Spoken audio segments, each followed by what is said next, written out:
So today we're going to talk about the last team that got eliminated in the conference semifinal, and that of course is the Colorado Rapids. And if you're a Rapids fan, this feel like it was a very bittersweet season because on one hand, yes, they finished with the best regular season in franchise history, and for the first time in their franchise history, they were able to finish top spot in their conference. But on the other hand, it's another year where they had a disappointing playoff exit, and there was a lot of expectation that they were going to do much better this season now that they have that playoff experience from last season, and unfortunately, that was not the case. But overall, they still finished with a record of 17, 10, and 7 and finished with 61 points. They scored 51 goals while allowing 35 goals. And how remember when I said in the Nashville video that I said the Rapids conceded 33 goals? Well, actually, I didn't say that, but more like they would tie with Nashville alongside the Red Bulls conceding the least amount of goals in MLS. Well, it turns out that was not the case, and I think I accidentally mistaken with the Seattle Sounders, who of course conceded 33 goals. But I don't think anybody can blame me because nobody thought that this Rapids team was gonna finish first. Like it was either between the Seattle Sounders or Sporting KC to finish first, and for a majority of the year, it looked like the Sounders had that top spot locked up. But the Rapids just kind of came out of nowhere and able to stay in the race for that top spot on the final day, and again did the unthinkable on the final day where they get the result, and other teams that were fighting for the first position did not, and they were able to get that spot. But they had a goal differential of plus 16. As I mentioned, they finished first in the Western Conference, only for a disappointing elimination in the second round and in the first playoff game that they played this season. Top goal scored. So I think a lot of people have talked about how this Colorado Rapids team, it seems like a very moneyball kind of team where there really isn't a true star for this team. And it's not surprised when you look at the top goal scored. It's unlike how you see some top teams where there's one guy that scored the most goal, like he separates kind of the rest of the field in terms of being the top goal scorer. That's not the case with the Rapids. I mean, these players that ends up in the top 5 goal scorer are pretty much close to each other, with Michael Barrios with 8 goals to contribute. What a signing it's been for the Rapids to bring up Barrios, and that FC Dallas would think that they might feel like they had seller remorse after they decided to get rid of him, and that it turns out that Barrios still has that left in the tank, even though he is starting to age a little. But then you got Jonathan Lewis, another great season with 7 goals. John Baji, oh, what a story! It's been a guy that literally signed with the Rapids not long before they made it to the playoffs, and just kind of continue that redemption arc that he had. And it's kind of also surprising the fact that the Rapids decided to not keep him now that he, of course, is move on to Charlotte FC, because I thought, that would be a great story for Baji to once again return to the Rapids, because we know when Baji was with the Rapids, that's where he kind of made his name before becoming a bit of a journeyman. Then you got Cole Bassett with 5 goals, followed by Diego Rubio with 5 goals to round out the top 5 goals scored. Top assist leader, Jack Price, with 12 assists this season. Jack Price, I think, is considered one, if not the most underrated playmaker in this league. Like, not a lot of people have given enough credit of how good Jack Price is, and especially, he's the king in terms of delivering set pieces. Like, when you see so many of these set pieces that he delivers, especially from the corner, it is just in such a pinpoint accuracy that if you're a defending team, it is almost impossible to try to defend, which is also the reason why it's unsurprising this Rapids team have scored the most goal in set piece, I think, this season, and remain the king of set piece, especially from corner, because they have a guy that has the ability to pick up pinpoint delivery, and that every time the Rapids are able to capitalize. But after that, you got Michael Barrios with 6 assists, followed by Diego Rubio with 6 assists. Then you got Cole Bassett with 4 assists, and then Brian Galvan rounds out the top 5 with 3 assists. So what went right for this Rapids team? Well, there's no doubt that they had the best regular season in club history, and they really stole the RSL mode of the team is the star. So anytime when you have a team where there really isn't a guy that is a standout player, but you have a team that is very closely linked with each other and has that chemistry, and also a team that have players who always stepped up when they needed to. That's what basically the team is the star motto is. And for a long time, RSL was the kind of the king of in terms of that motive, because when you look at some of these past RSL team, the one that made it to the playoffs, it really isn't like a lot of standout player in some of the team. I mean, you could maybe argue when they had Nick Raimondo, or even when Albert Rustak and Demir Kralik was there. Maybe that maybe take the motive a little, but even then, that was kind of like the motive of this RSL team, because they always have guys to step up, and the Rapids seems like they kind of decided to take a page out of them this season with the way that, again, it's kind of what I've just said, what characterized why the team, why a team is the star, because again, there's just no standout player. And it's also one of the things that also makes it great for a team that doesn't really have a standout player but always have a guys to step up, is that also means it's really hard for opposition to prepare you, because we've seen where opposition, when they prepare against a team, they always picked out who is the standout player and tried to shut them down. But when you don't have a chance to pick that out, and when everybody can step up at any moment, that could create a bit of a heartache, especially for opposing head coach, and which is kind of also the reason why the Rapids tends to finish in the top spot and didn't really lose a lot of games this season, because a lot of team were really having a problem in terms of dealing with, who can of course step up. Like any moment, one of these players is going to step up and create a big moment for the team.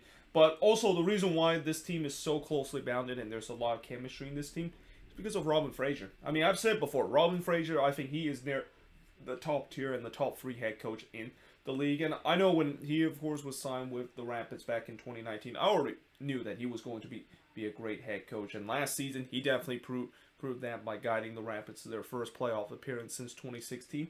And this year he even outdone that by having the best regular season finish that the Rapids have ever had in franchise history. And if this Rapids team maybe would spend a little bit more money and give Frazier a little bit more resources to sign his player, who knows how good this team would be. I mean, again, it's just what a magic moment that Robin Frazier has done, and a guy that I think last year he should have won the coach of the year, and this year if the Rapids would have gone deep, he could have definitely won the coach of the year award. Though I will also say that he does still have some competition, considering the fact that I've also kind of mentioned about Gary Smith, and even with Wilfred Nancy in Montreal, how they also guided their team in a way that nobody expected them to be there, and that they also could be in conversation of being the coach of the year.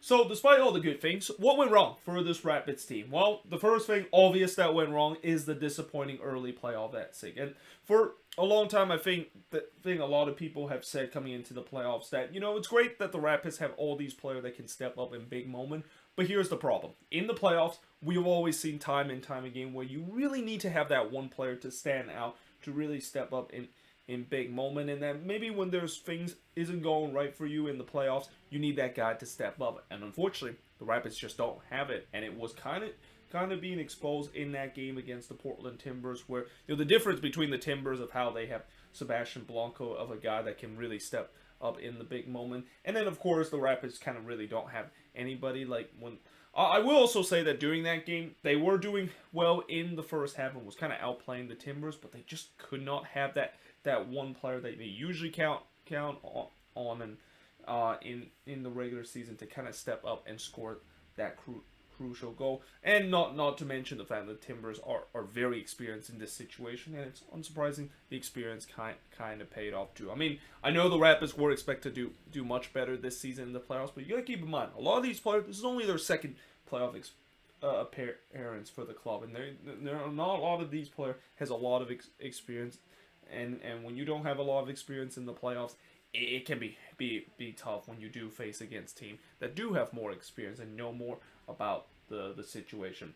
Again, they have no true difference maker. That was really kind of what make this Rapids team to be a MLS Cup contender. Like if they actually had a decent number 10 or maybe even a decent number 9, this team is an MLS Cup contender. But because they don't really have that, then that's kind of the reason why a lot of people maybe are still a little bit skeptical of the fact that maybe the Rapids kind of got lucky, the fact that they finished first. And speaking of that, I don't think they got lucky finishing first. Like, there's no such thing as luck finishing in first place, especially in a 34-game regular season. You earn to get that first spot. But I can see why some people say that they're not going to be an MLS Cup contender unless they find that true play difference maker that can step up in the most crucial moment of the game.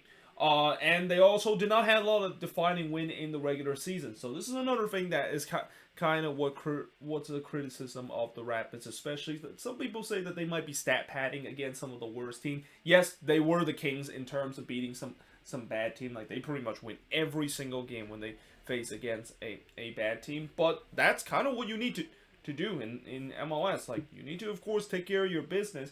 And, there were a couple of times where they did get some defining wins. I think the biggest one was that decision day game against LAFC, where they really made a statement to the rest of the league that, yeah, we are going to be a playoff contender. We are riding with some good momentum. And also, maybe this is why the reason, when they had that bye in the first round, and I said this the same about the New England Revolution, although the Rapids, their first round bye and the time between their decision day game and their first playoff game was not as long as what we saw with the Ravs, but you just kind of feel like that just killed the momentum of the team. Like, they were riding with such a high momentum after that incredible decision day game against LAFC, probably the best I've seen the Rapids play in a very long time, and the momentum was killed because they had to kind of rest up for the first round before due face against the Portland Timbers, who also had some momentum generate after their first round playoff win.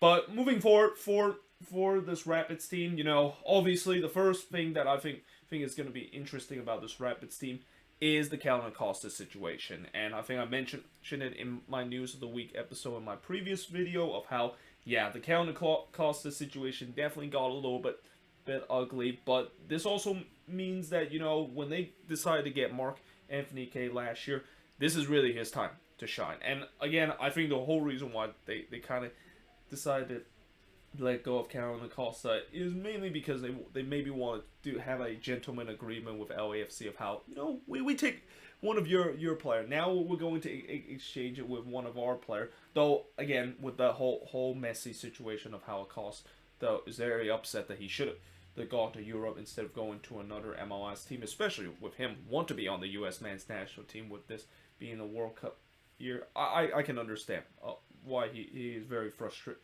that he, of course, is traded to LAFC. But as I said, I mentioned that a lot in the News of the Week episode. I'm not going to mention it too much. But this also is the time for Mark Anthony Kaye to step up and really leads the line and take over that spot that Calvin Acosta would do. And if he does it well and look like the Mark Anthony Kaye that we saw with him with LAFC in the first 2 years, then yeah, this team is going to be fine. But if he is going to be like the Mark Anthony Kaye that we saw in the latter part, yeah, his time with LAC, yeah, that's not going to be good, in that they might regret this side to sell Calvin Acosta to another MLS team. They need to figure out a true number 10 DP player. So they kind of decided to sign another one of those players, like they signed a Brazilian attacking midfielder in Max Alvarez. Though I don't think, if they are banking on the fact that he is going to be that difference maker, yeah, that's a big ask because he's only 20 years old, and usually, unless you're Atlanta United or somehow you're able to find a youngster that just light up the league in such age, we don't usually see that happen where a young player just step in and all of a sudden things are going to do well. But that being said, we'll see whether or not if the guy that they bought was the guy that they bought, which was Max Alvarez, will be that player. And I don't think he's actually a DP player too. I mean, if he is a DP, it's a U22 initiative DP and a young DP that they signed. But this is also kind of the other thing that they might also have to make a decision on Jonas